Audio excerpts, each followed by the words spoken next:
Salut. Ça vous dérange pas que je sois passé par ce... En tant que anti-héros, Venom dispose d'un ensemble de pouvoirs polyvalents dont ses films n'ont fait qu'effleurer la surface, avec de nombreuses capacités obscures dans les bandes dessinées qui n'ont pas encore fait leur apparition au cinéma. Et commente si tu apprécies la vidéo. Merci.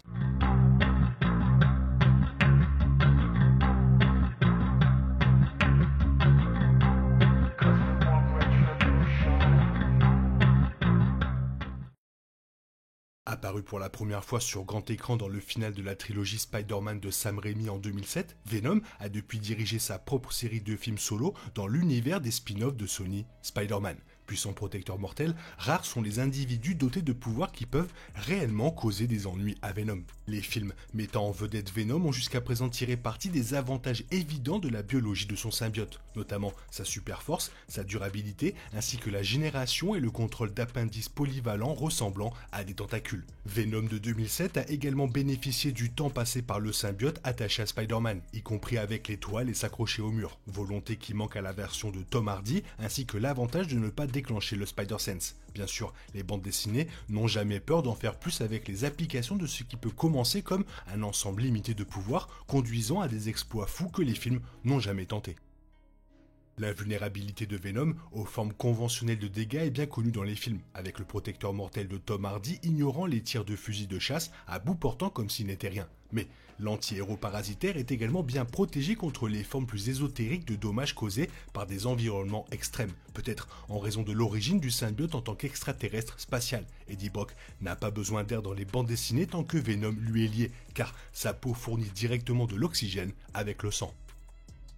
Dans les rares cas dans les bandes dessinées où Venom s'est retrouvé surpassé, le héros aux deux idées avait toujours un tour supplémentaire dans son sac. Joué à l'opossum, il s'avère que le symbiote est capable d'arrêter le cœur d'Eddie pendant de brèves périodes. Cela lui permet d'échapper à la capture en faisant semblant de manière convaincante d'être mort. Une capacité de niche qui peut néanmoins s'avérer incroyablement utile. L'une des caractéristiques les plus emblématiques de l'apparence de Venom est sa longue langue pendante, fréquemment utilisée dans les films pour intimider ses ennemis. Bien que l'impressionnant testeur de goût ne voit pas grand chose en termes d'utilisation pratique au combat dans aucune des apparitions au cinéma de Venom, Marvel Comics a démontré que la langue de Venom est tout aussi flexible et solide que n'importe lequel de ses tentacules standards. En fait, Venom pourrait même rivaliser avec le méchant des X-Men, Toad, pour la langue la plus impressionnante de l'univers Marvel.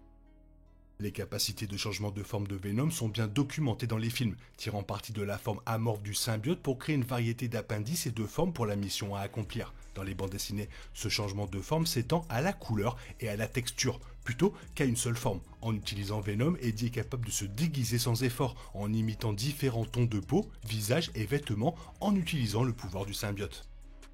Encore plus utile en furtivité que ses déguisements, le meilleur atout de Venom de Marvel Comics lorsqu'il s'agit de se faufiler est sa capacité à se fondre totalement dans son environnement. Il s'avère que la peau du symbiote est capable de changer de couleur si rapidement qu'elle peut essentiellement se rendre, ainsi que son utilisateur, complètement transparent en imitant le monde qui l'entoure, créant ainsi une sorte d'invisibilité. Bien qu'il ne s'agisse pas d'un camouflage parfait, il constitue néanmoins un excellent moyen pour Venom de prendre l'avantage sur ses adversaires. Venom de Topher Grace dans la trilogie de Sam Raimi a bénéficié des pouvoirs de Peter Parker, notamment l'étoile et s'accrocher sur les murs. Dans les bandes dessinées, Venom fait passer l'étoile au niveau supérieur, ayant encore plus de contrôle sur sa patte collante que Peter Parker. Venom est capable de manipuler finement sa toile même après qu'elle ait quitté son corps, capable de mettre sous vide des ennemis puissants à l'intérieur en aspirant de force tout l'air entre les membranes de ses toiles. En tant que masse liquide colloïdale, le symbiote peut se frayer un chemin à travers presque tous les obstacles, même s'il a besoin d'au moins une fine connexion l'attachant à un autre humanoïde pour survivre à long terme. Dans les bandes dessinées, Venom a poussé cette idée jusqu'à des limites absolues en voyageant à travers les lignes téléphoniques, en s'étirant finement ou en monofilament moléculaire et en se transmettant comme un appel téléphonique. Il est peu probable que ce pouvoir absurde puisse un jour fonctionner en live action, mais il mérite au moins des points pour sa créativité.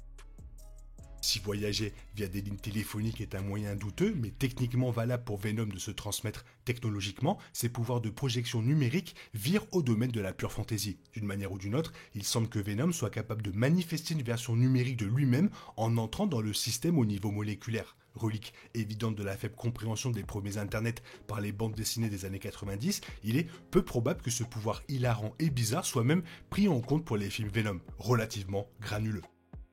Étirer ses tentacules en fils incroyablement fins et se tisser dans des machines a été utilisé par le Venom des bandes dessinées pour bien plus que du simple transport. En infiltrant subtilement les systèmes mécaniques et électriques, Venom est capable de s'engager dans une forme limitée de technopathie ou de contrôle mental des machines, mais qui doivent être à bout pourtant pour le faire. Curieusement, ce pouvoir semble être une technique caractéristique de Carnage, qui est plus habile que son père, le symbiote, à contrôler la technologie. L'apparition unique de Carnage dans un film a pu montrer cette spécialité. Eddie Brock et Venom, tant dans les films que dans les bandes dessinées, ont eu au mieux une relation tumultueuse. L'influence mentale et physique de l'extraterrestre laissant le malheureux photographe lutter pour reprendre le contrôle de sa propre vie. De manière troublante, leur dynamique chaotique est encore plus abusive dans les bandes dessinées, dans lesquelles Venom est capable d'endormir Eddie s'il en a trop marre de son humanité. On ne sait pas si Venom pourrait un jour étendre ce pouvoir à des êtres autres que son hôte, ce qui soulève de curieuses questions quant à la part d'Eddie Brock dans sa propre vie. Et oui, Venom a encore des secrets et il les cache assez bien. Toi, qu'est-ce que tu en penses? Fais-moi part de ton avis dans la zone commentaire. Sinon, il est temps pour toi de reprendre le cours normal de ta vie. On se retrouve bientôt pour une nouvelle vidéo. Bisous bisous, bye bye.